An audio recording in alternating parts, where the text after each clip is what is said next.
Hello, everyone. Thank you so much for coming today. I was coaching a Japanese woman who had a difficult pattern in her relationships. She kept meeting men who were punitive and controlling. And she wanted to break this pattern. And so I began to explore with her history of being with men, starting with her father. And she said, well, my father was also very punitive and controlling. He pressured me and he demanded perfection, and I could never do anything right. And I felt like no matter what I did, I could not please him. And I said, well, do you have any experience seeing men who were kind and compassionate? She said, yes. She said, when I lived in America for a while, I dated this guy, and one day we went to a lake with his family, his father and a younger brother and his mom. And she said the younger brother got into the water and he got into trouble and he almost drowned. And someone saved him, brought him back to shore. She said when his father saw the boy come back to shore alive, his father hugged him and kissed him and thanked him and told him how much he loved him and how glad he was that he was alive. And she said the contrast between that father and my father was stunning. My father, if that happened to me or someone in his family, he was probably yelled at him and called him stupid for getting into trouble and told him not to get in the water again. She said, by contrast, this other father was all love. She said, I'll never forget that. And I said, well, how about if you now choose that father as the father you would prefer to have, not so much as the one you had, but as you're speaking to your own inner child, instead of being the punitive pressure one. Or, when you're with a man, how about choosing men who are compassionate and loving, because that is the vision you're focusing on, and what you focus on, you get more of. She said, I really like that. So we work with her choosing the compassionate father to herself within herself. Now, I was also coaching another Japanese woman. I do a lot of work in Japan. I was teaching a seminar in Japan. And this one woman stood up. She was bilingual and bicultural. Grew up in America and Japan. And she stood up to share in the seminar. And first she spoke in Japanese for the audience. And then she spoke in English for me. And afterwards, she also had a stunned look. And she said, wow. She said, I realized that when I was speaking in Japanese, I felt embarrassed and small and ashamed and defensive. And she said, when I spoke in English, I felt bold and expressive and creative and communicative. So she had these two different cultures in her head. And when she stepped into the mindset of one culture, she shrank. And when she stepped into the mindset of the other culture, she expanded. Now, I'm not criticizing Japanese because I love the Japanese. I've done so much work with them. I have so much respect for them. There is a part of their culture that is very demanding and controlling. There's a part of American culture, not that America's better. We all have our pros and cons, don't we? But there's an expansive, creative, expressive one. So once again, we're not talking about cultures. We're talking about two different mindsets, two elements within our mind, no matter what culture you're in or what country you're in. At every moment, we're choosing between the voice of demand and pressure and guilt and perfectionism. And on the other hand, we have the choice to choose ease and forgiveness. And sure, I'm glad you didn't drown. I love you so much. I'm glad you're here. And as I've said many times, A Course in Miracles tells us that there's only two emotions for a human being, fear and love. And at every moment we're choosing one or the other. And each emotion has a voice. So the question is, how much can you practice choosing the voice of love and not pandering or giving in or being intimidated by that voice of fear. That's the liar. There's a song on the radio I've heard called Fear is the Liar. What a mantra. Fear is the liar. Every time you go into fear, or listen to the voice of fear, or give in to fear, you are pandering to a lie. Course in Miracles says that fear is never justified in any form. It also says fear is the stranger here. Fear does not belong to my real home.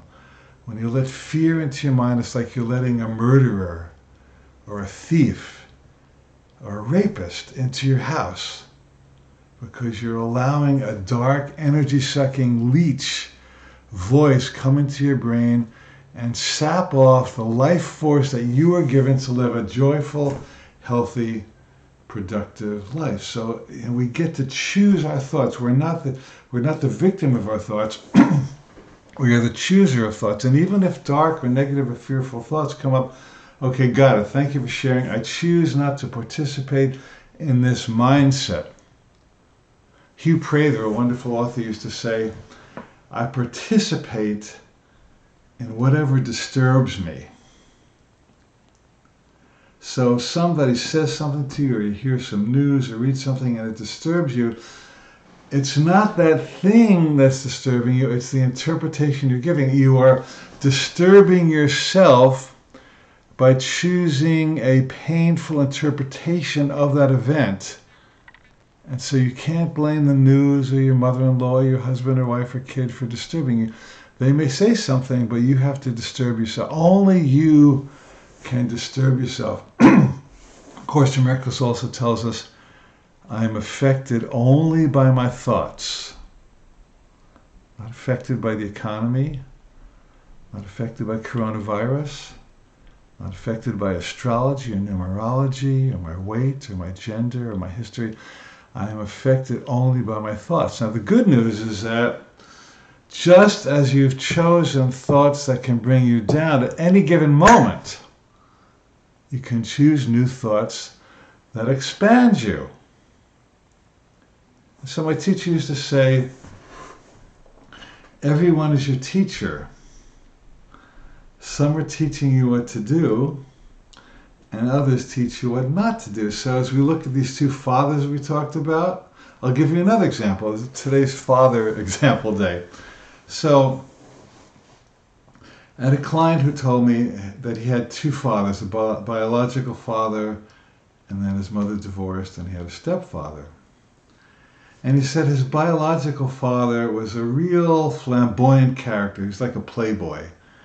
And he would spend lots of money, and he drank and smoked and went out and he gambled, and he had girlfriends.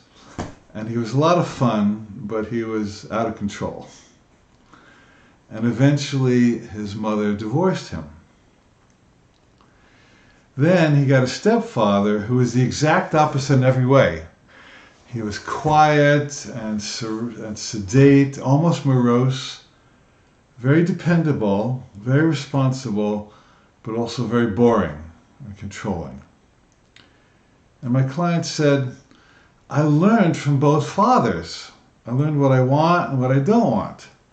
He said, now that I'm a father, I want to take the best from each of those fathers and incorporate them into my parenting. So I want to be joyful and generous and playful and out there, but I want to respect my wife as well.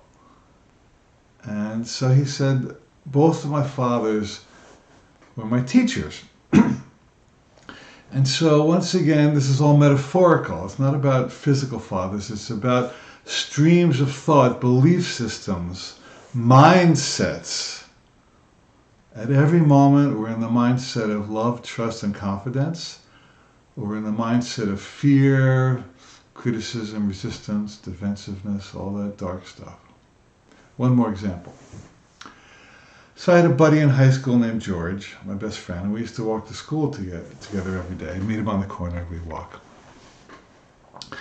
And one day during our senior year of high school, just spontaneously I reached up and I put my arm around his shoulder as an act of friendship.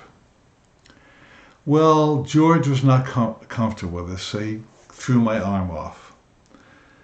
And it was an awkward moment. Nobody said anything, but we just kept walking. Well, we both graduated high school and went on with our lives and didn't see each other for many years. But I had that memory in my mind lingered of that awkward moment when I invaded George's space. My intentions were sincere, but he didn't like it. And every time I thought of George, I thought of that walk to high school. 30 years later, I walk into my office one day. My assistant said, "Oh, the guy named George called. Found you on the internet." He said, "Give Alan this message. I really love him and I miss him, and I wish I could walk to school with him again." So I called George up, and the next time I was in New York, we had lunch. Great to see him again. And during our time together, I said, "Well, I have to say, I still have that memory of the morning when I put my arm around you. You didn't like it. I want to apologize." And he said, "Alan," he says, he said, "I don't remember that at all. Did that really happen? I don't know what you're talking about." He said, "All I remember is that you used to wait for me every day in the corner, even in the rain."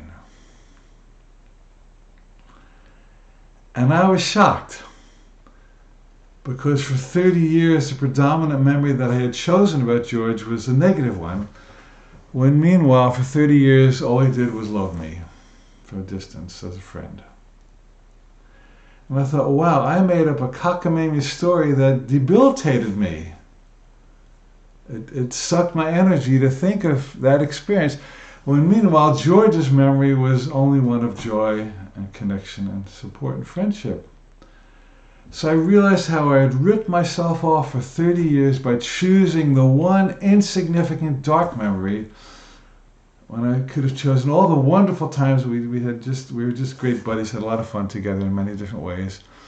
And I could have chosen love instead of fear. That's what it came down to.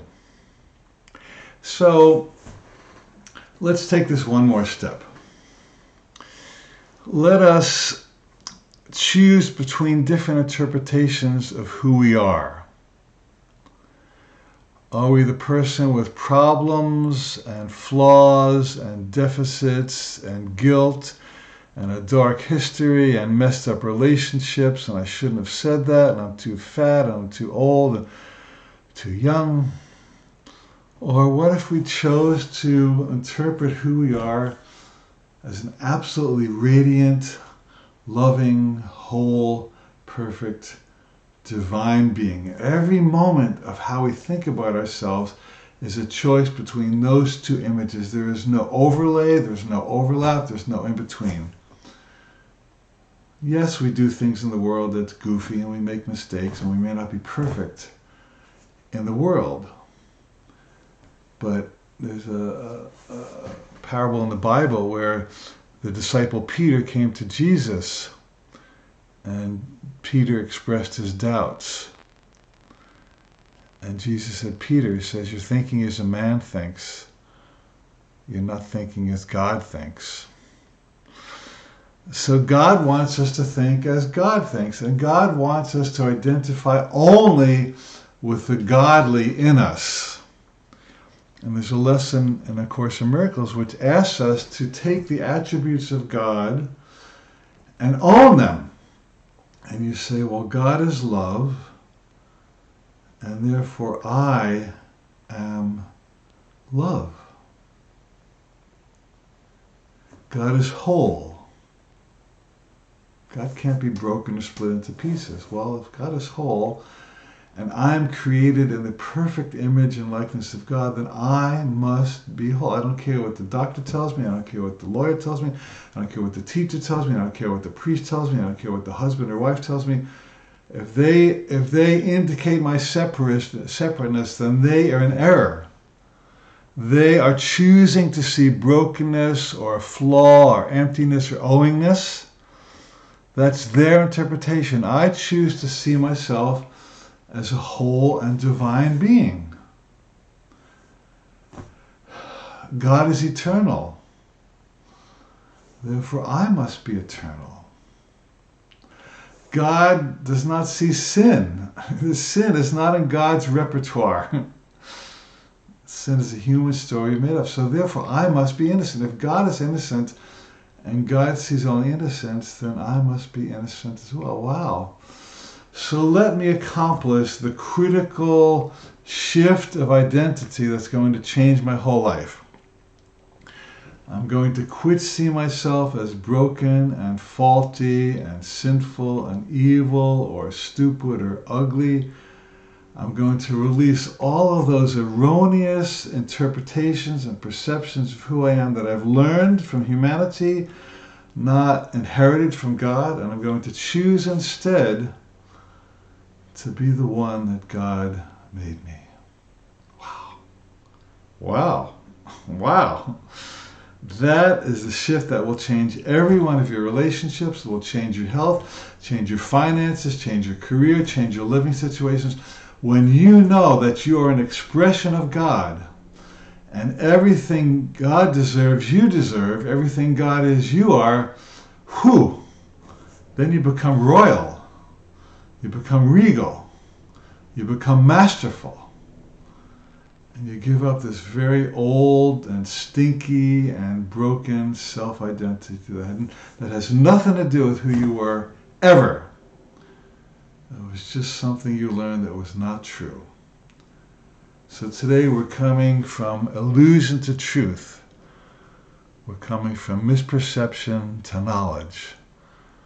We're coming home from fear to love. How good does that feel? It says also in the Bible, choose this day whom you will serve. Choose which voice you will listen to. Wow. Before we close, I just want to remind you that we have two big events coming up. One is we're starting our life coach training in September 1. We have one space open. We have another session that's starting in January. If you'd like to study with me for 6 months, very closely, and be supported to become a professional or informal life coach, I can train you how to do that and really do it masterfully. And then in December, I'm doing an event with my dear friend Karen Drucker, a musician. We're doing a retreat in Northern California for 4 days called Into the Light. If everybody's ready to come out of the darkness and into the light. Wow, it's going to be a huge celebration. Great music, great connection, great family of spirit. So if you enjoy my work, if you know Karen, enjoy her work, it'll be an ideal time to get together with both of us. Go to my website, alancohen.com, and you will find icons that take you to both places. And once again, if you go to the icon within you that says, I am whole and I am a child of a perfect, loving Father, you can go there as well. Okay, thanks for coming today.